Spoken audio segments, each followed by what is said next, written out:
విశ్వాసకి మనసాక్షి ఎంత యాక్టివ్గా ఉంటుందంటే సున్నితమైన మనసాక్షి కలిగిన వాడు ఉంటాడు. చిన్న ఆలోచన వచ్చినా తట్టుకోలేడు, దాన్ని ఒప్పుకొని విడిచిపెట్టి క్షమాపణ పొందేవారు. చిన్న పొరపాటు చేసినా పశ్చాత్తాపడకుండా దాన్ని సరిచేసుకోకుండా ఉండలేడు. అది విశ్వాసి. విశ్వాసి ఎన్ని అడ్డాలు వచ్చినా, ఎన్ని ఆటంకాలు వచ్చినా యేసు వైపు చూస్తాడు కాబట్టి ముందుకు వెళ్ళిపోతాడు. కానీ పోరాటాలు చూసి ఆగిపోయేవాడు విశ్వాసి కాదు.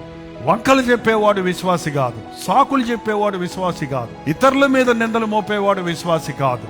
ఎప్పుడు ఇతరులు నీకు అభ్యంతరం పెట్టేవాళ్ళు ఉంటారు ప్రపంచంలో. నువ్వు ఎక్కడికి వెళ్ళినా సరే, నీ ఇంట్లోనే ఉంటారు, నీ సంఘంలో ఉంటారు, నీ పక్కనే ఉంటారు. వాళ్ళు ఎప్పుడు వాళ్ళని ప్రేరేపించే సాతాను ఎప్పుడూ ఉంటాడు. విశ్వాసి వెనకాల ఉంటాడు. వాడు సాతాను నీకు తెలుసో తెలియదు. విశ్వాసిని ఎలా వెనక్కి లాగాలా అని ఎక్కడ విశ్వాస కార్యాలు నువ్వు చేయాలనుకుంటున్నావో అక్కడే అపవాది నిన్ను గురి తప్పించడానికి ప్రయత్నిస్తాడు. నిన్ను విశ్వాసహీనుణ్ణి చేయడానికి ప్రయత్నిస్తాడు. నిన్ను అభ్యంతరపరుస్తాడు. నీకు ఇష్టమైన వాళ్ళ ద్వారా అభ్యంతరపరుస్తాడు. రోడ్డు పోయేవాడు అంటే మనం తట్టుకోవచ్చు. నీ పక్కన ఉన్నోడి ద్వారానే, నీ ఎదురున్న ద్వారానే, నీ కట్టుకున్న భార్య ద్వారానే, నీ సొంత భర్త ద్వారానే, నీ బిడ్డల ద్వారానే, నీ తోటి సేవకుల ద్వారానే, నీ బెస్ట్ ఫ్రెండ్ ద్వారానే నిన్ను విశ్వాసంలో నుండి లాగేయడానికి ప్రయత్నిస్తాడు. ఆ సాకులు చూసుకుంటే, ఆ పోరాటాలు చూసుకుంటే ముందుకు సాగలేడు విశ్వాసి. నీ మనసు డైవర్ట్ చేసేస్తాడు సాతాను. విశ్వాసి ఎప్పుడు విశ్వాసి కళ్ళు యేసు వైపు చూడాలి. యేసుని చూడకుండా పక్క వాళ్ళని చూసావా, అయిపోయింది, నీ విశ్వాసం పోయింది. యేసుని చూసినంతసేపు ముందుకు నడవగలుగుతావు.